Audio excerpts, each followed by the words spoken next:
Tu es artisan, tu souhaites te lancer en vidéo sur les réseaux sociaux, ben écoute, tu es au bon endroit, je suis là pour t'aider. Moi c'est Cédric, le 7e artisan. J'accompagne depuis de nombreuses années les marques et les artisans du bâtiment pour les valoriser sur les réseaux sociaux.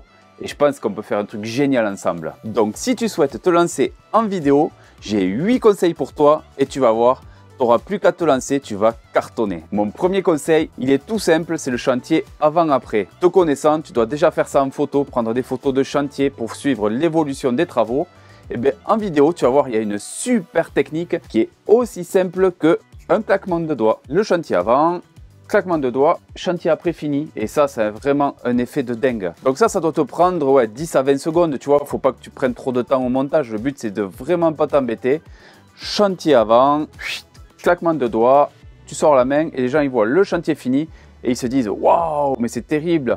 Et en suivant, bon, si tu veux rentrer un peu plus dans la technique, tu peux mettre quelques images du chantier en cours, ce que tu as fait. Mais voilà, il faut vraiment que ça reste simple pour un premier conseil et pour te lancer. Et ça marche toujours. Il faut savoir qu'après ce premier conseil, la base pour réussir est de se mettre en avant.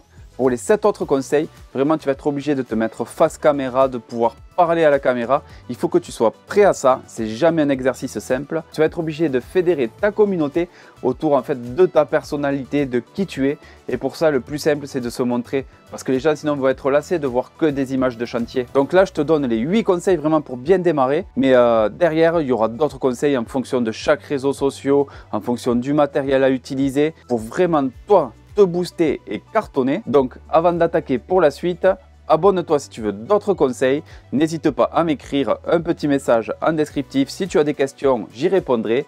Et on continue. Donc mon deuxième conseil, c'est le témoignage client. Si tu as un client plutôt cool, tu vois, que tu trouves sympa, un ami, quelqu'un de la famille, bon les gens ne sont pas obligés de savoir, c'est vraiment important en fait de pouvoir lui demander de donner son avis en image, en vidéo. Ça marche à coup sûr. Ça peut vraiment convaincre certains de tes prospects parce qu'en voyant ce témoignage client, ils vont se dire « Ah oui, mais si lui, il est aussi motivé, s'il est aussi content du travail de monsieur Untel, eh bien, il faut que je l'appelle. » C'est aussi simple que ça. Dans un tunnel de vente, c'est vraiment ce qui va pouvoir permettre de convaincre tes prospects de t'appeler. Mon troisième conseil, et tu vas voir, il ne faut pas qu'il te prenne des heures.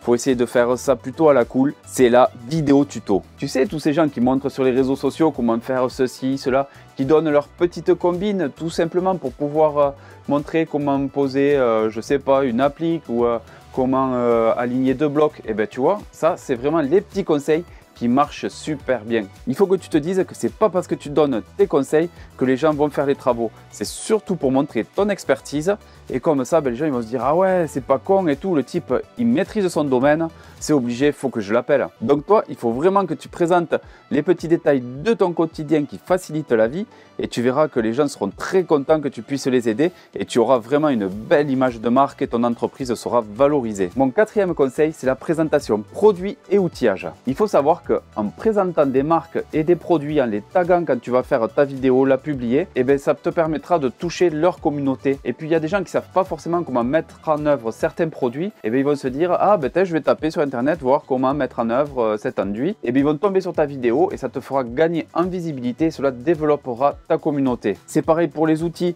En fait, si tu as un outil favori que tu utilises souvent, tu peux le mettre en avant et les gens qui hésitent à acheter ce produit par rapport à un autre vont taper le nom du produit et vont se dire ah oui mais je comprends mieux l'utilité, comment on peut s'en servir et ça te fera gagner en visibilité. En taguant les marques et en utilisant ces outils, en les mettant en avant, tu verras que tu pourras te développer. Mon cinquième conseil, celui-là n'est pas facile pour tout le monde, c'est vraiment apprendre avec des pincettes, c'est le coup de gueule.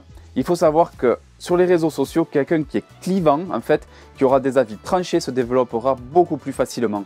Donc, s'il y a des choses qui ne te plaisent pas, avec lesquelles tu n'es pas d'accord, tu peux les mettre en avant, en parler si tu es à l'aise avec ça. Si tu as de la gueule, eh ben vas-y, fonce parce qu'il faut savoir que en étant clivant comme ça, des gens vont répondre dans les commentaires et l'algorithme adore ça. Plus il y aura de commentaires sur tes posts, plus ils vont être mis en avant et plus tu vas gagner en visibilité. Donc d'un côté, tu auras ce qu'on appelle les haters et de l'autre, tu auras les followers, les gens qui sont d'accord avec toi, qui vont s'abonner pour ce que tu dis, pour te suivre. Il ne faut vraiment pas hésiter à être clivant.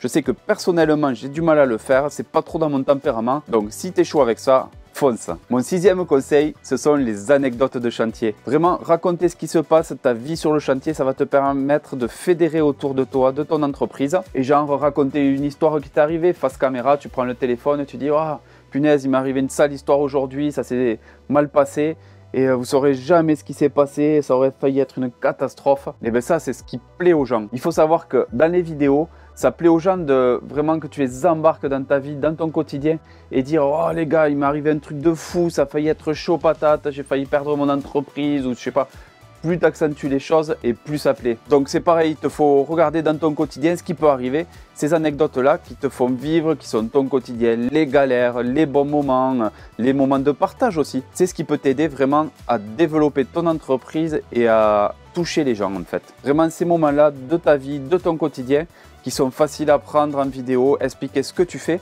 Ce sont des contenus qui sont faciles à produire mais qui permettent aux gens de comprendre quel est ton quotidien et d'être touché par rapport à ça. Mon 7e conseil, celui-là il est plutôt cool à faire, c'est utiliser tous les off. En fait, toutes les prises de vue que tu as fait pour essayer des plans et tout, les fois où tu bégayes, où tu rigoles, toutes ces parties-là en fait des vidéos, il faut te dire qu'elles peuvent te servir parce que c'est des moments un peu plus légers où tu as du sourire, tu es moins dans la concentration, moins sérieux.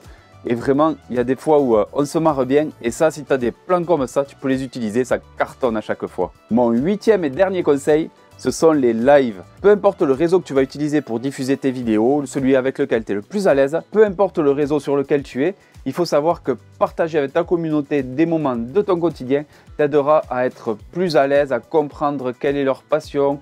Eux aussi pourront te poser des questions, ça te permettra de créer d'autres vidéos, avoir d'autres idées derrière. Donc les lives sont assez chronophages mais vraiment intéressants. Tu peux te dire que quand tu es sur le chantier en fait, tu poses ton trépied, le téléphone ou la caméra dessus, tu balances le live et pendant 1 heure, les gens te verront en train de bricoler. Toi, tu te retournes, tu regardes les messages que tu reçois, tu peux répondre en direct. Et ça te permet aussi d'être accompagné et montrer vraiment quel est ton quotidien sans tricher. Et puis il faut savoir qu'un live, en fait, tu peux réutiliser les vidéos enregistrées lors d'un live, ça s'enregistre automatiquement pour faire derrière d'autres vidéos. Donc si tu as donné un conseil, tu peux extraire ce moment-là pour le diffuser. Et ça, c'est gagnant-gagnant. Bref, tu l'as compris, ce sont 8 conseils que tu peux utiliser si tu n'as pas d'idée pour te lancer, si tu veux varier les plaisirs. Mais si tu veux un conseil bonus, lance-toi. Si tu vas voir les contenus des plus gros influenceurs à leur début, il y a quelques années et maintenant, tu verras vraiment la différence. Ils ont progressé en pratiquant. Et ça, il n'y a pas de solution. Ce sera jamais parfait. Même moi, quand je fais cette vidéo, je vais la regarder, je vais me dire « Ah, il y a ça qui va pas ». Voilà, on avance pas à pas. Donc, lance-toi. N'hésite surtout pas à y aller à fond. Et je te dis à bientôt. Ciao.